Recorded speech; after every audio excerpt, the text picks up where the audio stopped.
Hello, space friends. Let's see what level of Star Trek nerd card you hold. The Klingon Bird of Prey is an iconic ship that appears in Star Trek over and over again for decades, and a design that is still in use even about 100 years later in the Star Trek timeline. But there is one big problem. The size of this ship has been a huge, pardon the pun, controversy. So what I've decided to do is solve a big chunk of this problem by designing the Klingon Bird of Prey variant that might have appeared on screen in later Star Trek if they had the production budget back then. So let's get something absolutely clear first. The people who designed and built the original Bird of Prey model at Industrial Light and Magic at that time stated that they had intended the ship to be 360 feet or about 110 meters in length, about a third of the length of the movie-era Enterprise, and less than a sixth of the length of the Galaxy class we get in Star Trek The Next Generation. And of course, there are a number of scaling errors in the original movies, which either made this ship way too big or way too small, but generally that 110 meter length fits. You with me? So this size class would generally become known to us as the Burrell class Bird of Prey.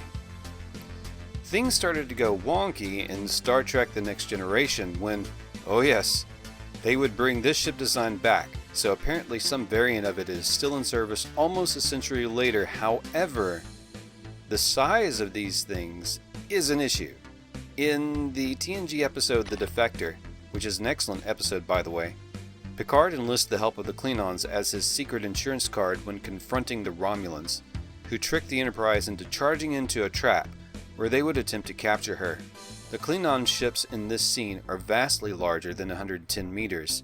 We estimate that the wingspans of these ships could be around 350 meters or so, or possibly even larger, so if you are observant, you'll notice something.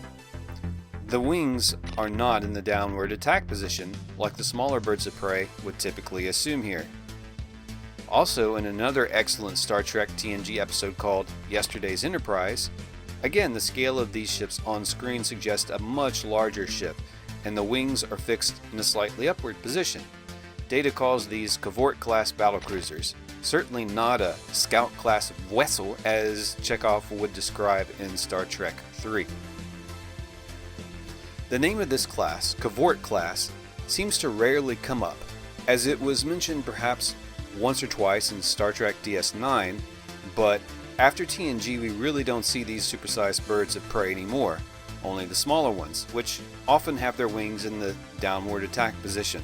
So yes, obviously in the early days of the TNG era, they reused the studio models of the Star Trek III Bird of Prey, and the wings were in the upward position because the actuator that allowed the wings to rotate down was broken. So in a lot of the other lore, especially in gaming, the larger bird of prey with the huge wings in the up position became known as the Cavort class. However, there is still a big problem. You'll notice on the original Bird of Prey studio model, there are these rectangular openings with the illumination here and there. These are windows or viewports. If you simply scale up the original design of the ship, these windows would be ridiculously huge. And that's not all. There are tactical problems as well. The more massive the ship generally, the more of a hassle it is to maneuver. The original Bird of Prey, relative to most Star Trek ships, is obviously a fast attack ship. The larger ships cannot quite fit that role as easily, so they're going to need more versatile weapons than the two disruptor cannon mounts and the single torpedo launcher. So we are getting into what I've come up with here. What the Cavort class battlecruiser would actually look like. I feel that this is still kind of a work in progress. There are still a few details I want to work out, but my goal here is to make it look bigger than the Burrell class Bird of Prey, keep a lot of its better features, but distinguish the ship from the smaller ship.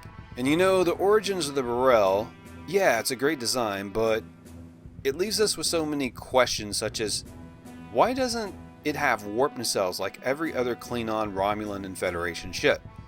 So I found a way to integrate the warp nacelles in a rather conventional line-of-sight configuration here. These are positioned in a way so they can easily be jettisoned or detached if necessary. Towards the front here you can see some red lights or intakes. I figure this could be the Bassard ram scoops, which are not normally a prominent feature on Klingon ships in the same way as Federation ships, but the Vorcha has them, so why not on this Cavort class? I'm also going to say that this ship is not designed for landing, and the wings are fixed in the upward position. Any moving part on a ship is more susceptible to damage and also yields much higher maintenance. It is acceptable on a smaller ship, but for a battle cruiser I thought it would be better just to leave the wings fixed. And since it doesn't land, it would be less susceptible to corrosion, which seems to be an issue on the original Burrell, so I have quite a bit less rust on here.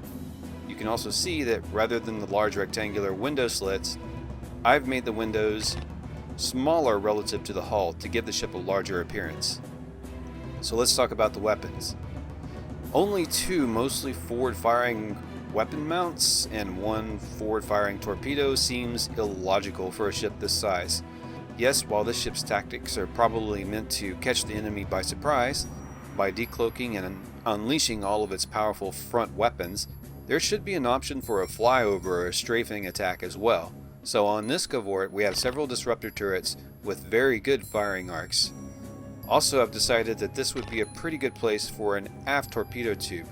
Why not fire the forward torpedo, fly over the target, and then fire that aft torpedo? I intend to use the ship for at least a couple of more videos, such as the battle breakdown of the TNG episode The Defector, and what may have happened if things went terribly wrong in that standoff with the Romulans, and of course, yesterday's Enterprise, when the time comes first, but first I need to build an Enterprise C model. In my opinion, this Cavort class rework is not perfect, but a necessary element when analyzing these battles. So tell me what you think in the comments. Also, Patreon supporters, I thank you so much. I've got a couple of new ones. I will add you all in the credits at the end of this video. You can find the Patreon link in the description, where you can request a custom starship render, or get a lot of my 3D assets. Alternatively, they are available through CG Trader, which I will also link in the description. So like, subscribe, and especially put your lovely geeky comments down, not just for the algorithm, but for my reading entertainment. Until next time, space friends.